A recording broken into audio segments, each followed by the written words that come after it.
Salut tout le monde et bienvenue dans cet horoscope pour la semaine du 9 au 15 août. Mon nom c'est Gabriel, je suis astrologue et ensemble je propose qu'on regarde un petit peu comment les transits vont se passer pour nous tous cette semaine.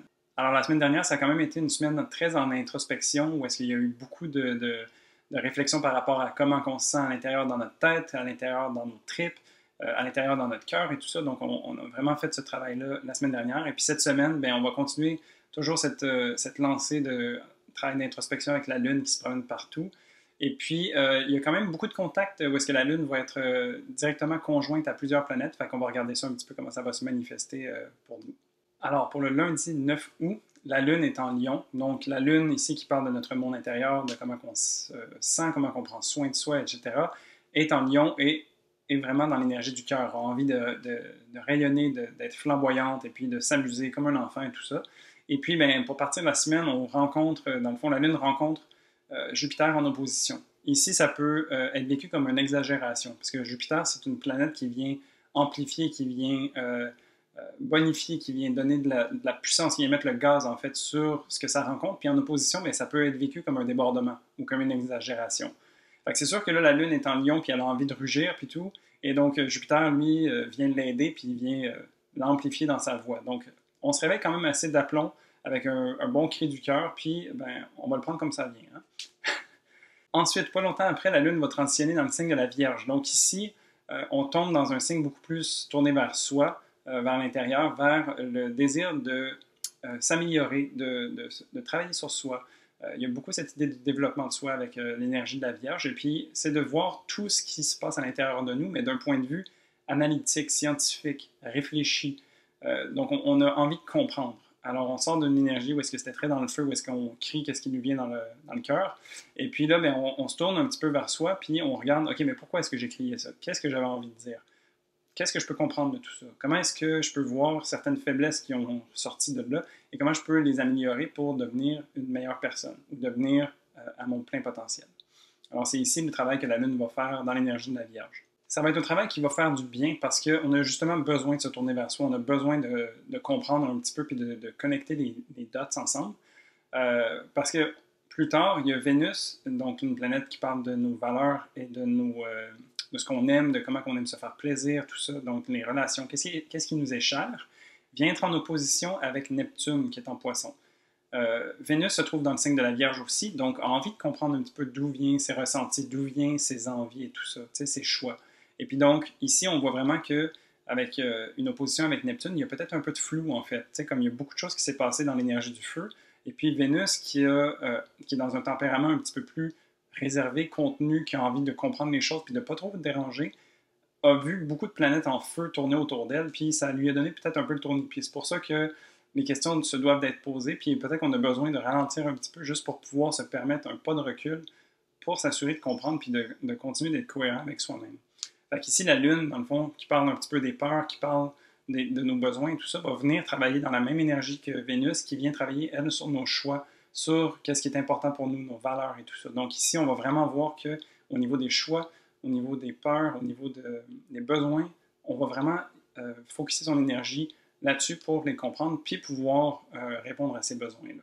Et puis sur la fin de la journée, donc la Lune qui est dans cette énergie de la Vierge va venir rencontrer Mars qui est aussi en Vierge. Alors il y a beaucoup d'énergie dans Vierge parce que au niveau de nos valeurs, de nos choix, de qu'est-ce qu'on pense, comment on prend soin de soi, ce qu'on a besoin, nos actions, etc., tout ça converge dans l'énergie de la Vierge vers soi, où est-ce qu'on a besoin de comprendre. Puis on a besoin de poser des actions qui sont concrètes, précises, analysées, réfléchies.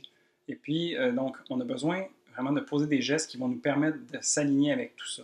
On a besoin que notre cœur, puis où est-ce que notre âme se trouve en ce moment, fasse du sens avec les actions qu'on pose à l'extérieur. Alors ici, Mars et la Lune vont s'allier ensemble pour vouloir œuvrer à ce qu'on soit cohérent, puis à ce que ça fasse du sens. Puis qu'on pose des gestes concrets qui nous amènent vers notre pleine potentialité. Donc il y a vraiment ce travail-là assez de longue haleine, puis ardu, puis mais tangible, puis qui peut payer beaucoup, qui va s'opérer pendant ce début de semaine. Mardi 10 août, alors la Lune continue son trajet et son travail dans l'énergie de la Vierge qui est bienfaisante et puis qui a vraiment le cœur à l'ouvrage comme ça, rencontre avec un aspect de trigone Uranus qui est en Taureau. Alors ici, Uranus vient nous épauler dans tout ça, vient nous aider à y voir clair. Peut-être qu'il y avait un état, un statu quo avant, Et puis là, ben, avec tout le travail intérieur qu'on est en train d'opérer, que ce soit autant à l'intérieur qu'au niveau de nos valeurs et de nos actions, il y a beaucoup de choses qui commencent à se mettre en place, puis il y a beaucoup de connexions qui sont en train de se faire. Et puis là, Uranus vient nous épauler dans tout ça, dans ce travail-là, à dire, oui, vas-y, tu sais, comme on peut se permettre de changer de statu quo, on peut se permettre de poser des questions qui nous dérangent, parce qu'on est en train d'œuvrer à ce travail, de nous améliorer, de nous parfaire. Et donc, ici, Uranus vient nous supporter dans ce travail intérieur.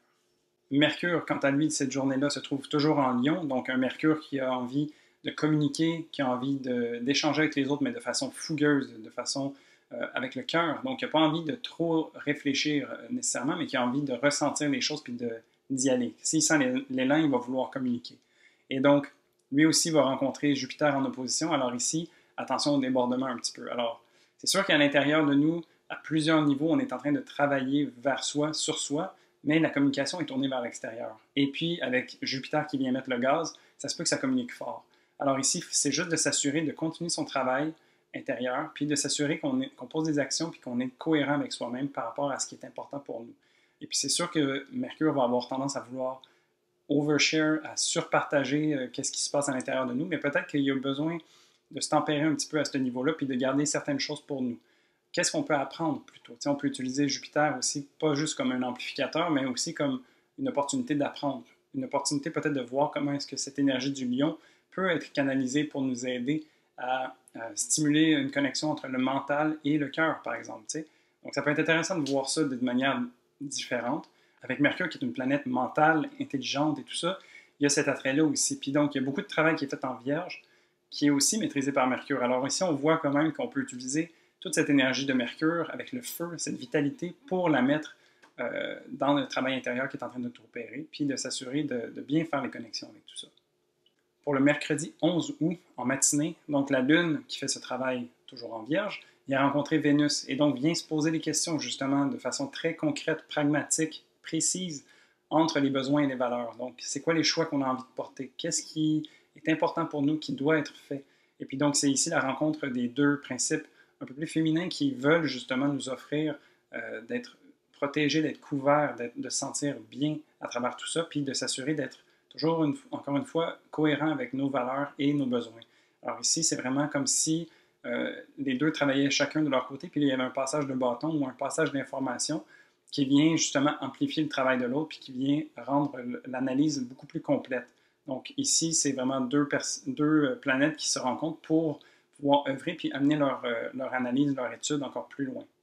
Il y a un trigone avec Pluton aussi pour la Lune qui vient justement amplifier un petit peu tout ça, qui vient mettre la focale sur les choses qui vont devoir être améliorées ou être plus précises ou aller dans le détail, etc. Donc Pluton ici va venir épauler ce travail-là, va venir nous aider à aller en profondeur, puis va venir justement faire ressortir les choses qui ont besoin d'être utilisées par l'énergie de la Vierge pour être transformées, pour être développées et tout ça. Et donc, vraiment ici, Pluton vient nous apporter beaucoup d'énergie, puis c'est comme si vraiment on était un scientifique, puis Pluton, ça venait être le microscope qui nous permet d'aller faire un travail beaucoup plus minutieux et beaucoup plus en détail. Donc ici, on peut le voir comme un outil. Ensuite, en soirée, on a la Lune qui va transitionner dans le signe de la Balance. Alors ici, une Lune qui va venir chercher justement un peu d'harmonie avec tout ça. Elle va chercher un équilibre, qui va chercher à avoir un...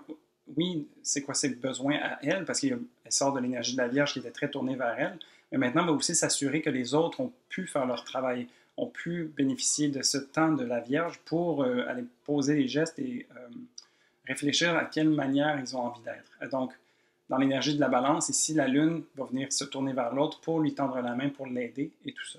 Pour s'assurer aussi non seulement d'avoir une harmonie ou un équilibre à l'intérieur de soi, mais que ça soit aussi vécu dans le collectif et à travers les relations qu'on a. Et Mercure, quant à lui, donc, il va sortir du Lion, où il est très fougueux, et va plonger dans l'énergie de la Vierge à son tour. Donc ici, on a vraiment des planètes personnelles, Mercure, Vénus et Mars, qui œuvrent tous dans le même sens, dans l'énergie de la Vierge, pour nous aider à vraiment avoir cette cohérence avec soi-même, pour s'assurer de vraiment connecter tous les points à tous les niveaux, pour qu'on soit capable vraiment de voir l'ensemble, la globalité, et puis qu'on puisse prendre des décisions justes et calculées qui vont nous permettre d'être la meilleure personne qu'on a envie d'être. Pour le jeudi 12 août, une journée plutôt tranquillou, alors la Lune qui continue d'être en Balance va venir faire un aspect de trigone avec Saturne en Verseau. Ici, c'est vraiment justement le travail que je disais que la Lune va faire, où est-ce qu'elle va se tourner vers l'autre pour avoir pour créer une certaine harmonie et tout ça, mais aussi pour créer une cohésion, dans le fond, s'assurer que les bases sur lesquelles on se construit, puis tout ça, font du sens, puis qu'il y a une certaine harmonie, une certaine beauté à travers tout cet échange-là, et à travers tout ce travail qui se fait à l'intérieur de chacun d'entre nous.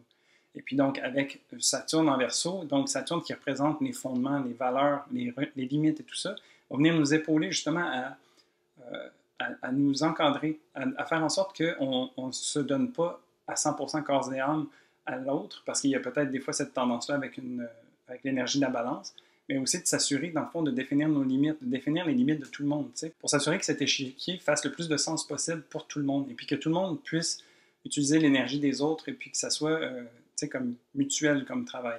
Alors ici, c'est un peu ça, cette journée-là. Pour le vendredi 13 août, alors tout ce travail est tourné vers l'autre un petit peu. La Lune, qui continue d'œuvrer dans le signe de la Balance, va venir faire un carré avec Pluton. Ici, Pluton va nous amener quand même un défi. Va nous amener, parce que c'est un aspect de carré, va nous amener une certaine tension, dans le fond. Ça va faire ressortir des blocages, des peurs, des choses qui nous dérangent un petit peu, venant de l'intérieur, venant des profondeurs. Donc, un petit peu, c'est comme si la Lune aussi a fait un gros travail dans la Vierge, et puis là, quand il se promène en Balance, c'est un petit peu plus superficiel, c'est un petit peu plus tourné vers l'autre, justement, et tout ça. Et donc, Pluton va venir s'assurer, dans le fond, de faire ressortir les choses qui pourraient être balayées des yeux, tu sais, un petit peu, ou on l'a pas vu, tu sais. Ben, Pluton va venir s'assurer, dans le fond, qu'on le voit. Et puis, c'est toujours des défis intéressants que Pluton nous apporte parce que ça nous permet de grandir. Donc, il y a toujours cette idée qui va venir supporter toutes les énergies qui se passent en Vierge en ce moment, mais c'est de s'assurer aussi qu'on ne s'est pas oublié à travers l'autre, qu'il y a peut-être des choses qui, à travers nos échanges avec l'autre, à travers le jeu de miroir qu'on peut avoir eu avec le regard de l'autre, bien, Pluton va venir nous montrer, dans le fond, qu'est-ce qui a besoin d'être amélioré encore. Étant donné qu'il y a beaucoup d'énergie qui se trouve en Vierge, on est encore en train d'œuvrer à ce travail personnel.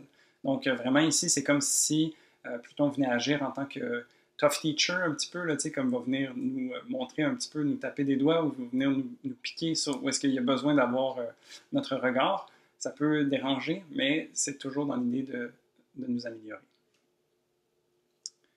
Heureusement, un peu après, la Lune va aller faire un trigone avec Jupiter. Donc, Jupiter qu'on peut voir comme un enseignant aussi, un petit peu comme Pluton, ce que je disais, mais un enseignant beaucoup plus doux qui va nous amener justement à intégrer tout ça, à comprendre, à nous épauler, à venir, à s'assurer qu'on voit le fil d'argent autour des choses. Donc, ça va nous aider à avoir un peu de perspective, puis à faire en sorte que ces apprentissages-là, ou les choses que Pluton a peut-être ressorties de façon un peu brusque, on peut les intégrer, on peut les utiliser pour le meilleur de nous et le meilleur de tous. Alors ici, on peut voir ça comme ça. Et puis, en fin de journée, la Lune va transitionner dans le signe du Scorpion. Donc ici, on était un petit peu en surface, comme je disais, avec l'énergie de la Balance. Là, on plonge en profondeur. On a fait ce travail très matériel, intérieur, tourné vers soi, vers le développement de soi avec la Vierge. Après, on a été vers l'autre, et puis on a eu des échanges et tout ça avec la Balance. Et puis là, on va retourner à l'intérieur, mais à un niveau complètement différent. On va retourner à l'intérieur de soi, mais au niveau des émotions, au niveau de nos tripes. Et puis, on va aller justement peut-être plonger dans ce que Pluton nous a fait ressortir. Parce que Pluton a tendance à aller justement en profondeur, et puis l'énergie du Scorpion a envie de sortir de la noirceur les choses pour les mettre à la lumière, pour pouvoir les transformer. Il faut s'imaginer un petit peu une lune en Scorpion, c'est un petit peu cette énergie, tu sais, un insecte ou un papillon qui va se transformer en chrysalide pour éventuellement devenir un papillon, mais il y a quand même besoin de passer à travers cette étape de transformation assez importante où est-ce qu'il va se dissoudre complètement pour pouvoir renaître dans une nouvelle forme. Donc, c'est un petit peu ce travail-là qu'on peut s'attendre avec une lune en Scorpion. Pour le samedi 14 août, eh bien, ça va brasser un petit peu. Donc, on a un carré avec Saturne qui va venir brasser un petit peu les fondements sur lesquels on se base. Ce travail-là intérieur va venir peut-être être un petit peu trop en profondeur pour les goûts de Saturne en Verseau, et puis il va venir shaker un petit peu les fondations sur lesquelles on se construit. Il va venir poser des questions qui te dérangent, va venir brasser un petit peu l'équilibre. Mais c'est parce que ce travail intérieur que la Lune est en train de faire a besoin d'être fait, parce que c'est comme quand on fait un travail de fondation sur une maison, on a besoin de creuser pour aller voir s'il y a des cracks un petit peu plus loin pour qu'on puisse les adresser. Et donc, le travail de la Lune n'est pas de détruire le travail de Saturne, c'est plutôt de voir c'est quoi les failles qu'il y a peut-être dans cette construction que Saturne est en train de faire, et puis pouvoir les colmater, pouvoir faire quelque chose par rapport à ça. T'sais. Et donc, c'est vraiment ce travail-là. Donc, c'est un petit peu un rôle ingrat que la Lune vient faire, mais en même temps, c'est un travail nécessaire qui va venir nous apporter beaucoup, puis qui va nous solidifier au final. mais ça va quand même brasser parce que la Lune va être aussi en opposition avec Uranus. Et donc ici, ben, vraiment, c'est quelque chose peut-être de surprenant qu'on va ressortir. Tu sais, comme dans ce travail de fond, il y a peut-être des choses qui vont être remises à la surface qui vont faire comme oh, je pensais pas que c'était aussi intense que ça, tu sais, ou je pensais pas que ça allait me déranger autant que ça, ou me faire poser des questions aussi fortes. Alors vraiment, ici, c'est de voir comment est-ce que cette lune-là qui est en train de déterrer des choses vraiment importantes et fortes, comment est-ce que ça vient nous placer, tu sais. Tout ça se passe dans des signes fixes aussi. Donc, il y a vraiment cette idée que le travail intérieur qu'on est en train de faire avec la Lune vient challenger les valeurs et un petit peu le fondement. Fait que, c'est des choses qui sont quand même assez bien ancrées.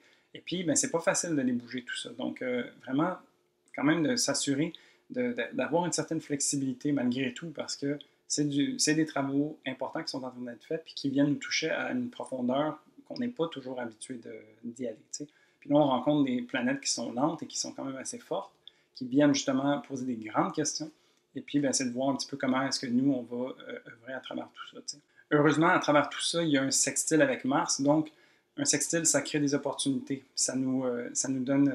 c'est quelque chose qui est positif. Alors ici, la Lune qui fait quand même ce travail de fond est épaulée par Mars, qui est en Vierge et qui vient justement œuvrer de façon tangible, concrète, et puis qui va venir justement faire en sorte qu'on ne fait pas juste démasquer des choses puis partir comme une poule pas de tête. Il va venir justement avec son énergie plus cartésienne, analytique et tout ça, va venir dire « OK, c'est ça le problème, mais voici qu'est-ce qu'il faut faire, voici qu'est-ce qu'on peut faire et tout. » Et puis il va venir poser des actions concrètes pour justement supporter le travail de la Lune. Donc ici, ça va être intéressant de voir ces deux énergies-là qui sont beaucoup plus martiennes, beaucoup plus dans qu'est-ce qui doit être fait, je vais le faire. T'sais. Donc ici, il y a vraiment ce travail-là qui va s'opérer à travers tout ça. Et pour finir, le dimanche 15 août, la Lune, ça continue de brasser avec elle. Fait elle déterre plein de choses, puis elle va venir faire un aspect de carré avec le Soleil et avec Jupiter. Donc ici, c'est vraiment le Soleil, ça représente notre ego, notre identité, notre vitalité, tout ça. Et puis Jupiter, ben, il continue de venir agir en tant que maître ou en tant que guide à travers tout ça. Les deux sont en aspect de carré. Donc c'est sûr que tout ce qu'on est en train de déterrer avec la Lune, le travail vraiment en profondeur à l'intérieur de nous, qui peut être émotif, qui peut être intense, vient challenger encore une fois un petit peu l'identité qu'on est en train d'avoir par rapport à soi. Le Soleil est toujours en Lion et a envie de légèreté. Donc ici, c'est pour ça que ça se parle pas super bien, tu sais. Puis les deux, la Lune et le Soleil, sont dans des signes fixes, donc chacun a envie de tenir mordicus en fait au travail qui est en train d'être fait de chacun de leur côté. Donc ici, ça serait de voir un petit peu comment on peut allier les deux, tu sais, oui, s'offrir du travail un petit peu plus dans l'ombre et en profondeur avec la Lune, et puis ben, s'assurer aussi de se trouver un moment pour se la couler douce puis être chillos avec le Soleil un petit peu en Lion, où est-ce qu'on peut peut-être se donner à être un peu créatif, à sortir dehors, s'amuser, etc. T'sais. Fait que vraiment aller puiser dans les deux énergies pour s'assurer de vivre ça le plus agréablement possible. Jupiter, lui, en aspect de carré, peut amener justement des débordements ou une amplification, mais pas nécessairement dans le côté positif. Alors, tu sais, je parlais d'avoir un équilibre entre le Soleil et la Lune. La Lune va faire un carré avec Jupiter. Donc, c'est la Lune qui risque peut-être d'être amplifiée, tu sais, puis tout ça. Puis avec tout le travail qu'elle est en train de faire en profondeur, ben, tu sais, on peut avoir tendance à vouloir voir plus le négatif ou voir plus les choses qui sont plus sombres, alors qu'il y a quand même des choses positives qui se trouvent à côté. Donc, c'est vraiment ici une question de savoir où est-ce qu'on a envie de poser le regard. C'est quel genre de perspective on a envie d'avoir par rapport aux situations. Les situations, en général, sont souvent neutres. Donc, c'est de voir où est-ce que nous, on a envie de se situer par rapport à ces challenges-là qui sont autour de nous. Parce qu'au final, le travail qu'on est en train de faire est important. Puis, ben, avec la Lune, plus tard en journée, elle va faire un sextile avec Vénus qui vient justement confirmer un petit peu que tout ce travail qui est en train d'être fait de façon plus intense à l'intérieur de soi fait du sens avec les valeurs puis avec les choix qu'on a envie de poser. Donc, tu sais, le travail qui est en train d'être fait en Vierge continue d'œuvrer puis de faire son bout de chemin. Puis la Lune, dans le fond, vient aider, vient alimenter ce travail-là. Et puis donc, il y a ici des opportunités intéressantes de pouvoir répondre à ses besoins puis répondre à ses valeurs, tu sais, à travers les choix qu'on pose. Donc ici, c'est un petit peu ça que les deux planètes vont faire ensemble. Et pour terminer cette semaine, donc après toute cette intensité dans le Scorpion, la Lune va transitionner dans le signe du Sagittaire. Et donc ici, c'est un relâchement. Donc c'est vraiment comme on a fait un gros travail, puis on peut respirer un peu, on peut changer d'air, on peut partir à l'aventure, changer complètement de ce qu'on est en train de faire, parce que c'était peut-être un peu lourd, peut-être un peu trop lourd même. Et donc, on a besoin de légèreté, on a besoin de voir le positif des choses. Et puis, ben, c'est ça que la Lune ici, en Sagittaire, va venir nous offrir. C'est cet aspect positif, cette connexion au cœur et à l'aventure qui a envie justement de s'amuser puis de trouver sa voie, en fait, de trouver sa vérité. Donc, il y a aussi cette idée, tu sais, avec le Sagittaire qui tire sa flèche et a envie de tirer pour voir où est-ce que ça va aller. Et donc, tout ce travail-là ici, il y a un peu aussi un élément de confiance et de foi qui vient avec ça. Donc, c'est de savoir qu'on a fait le travail juste et qu'on l'a fait au meilleur de notre capacité, puis d'espérer que le meilleur nous arrive. Donc, ici, c'est vraiment dans cette énergie-là que la Lune va terminer cette belle semaine. Et donc voilà, j'espère que tu as aimé cet horoscope. Si c'est le cas, tu peux laisser un pouce, t'abonner à la chaîne ou me laisser en commentaire comment tu sens cette semaine pour toi. Et puis, ben, sinon, moi je te dis à dans une semaine pour le prochain horoscope. Salut!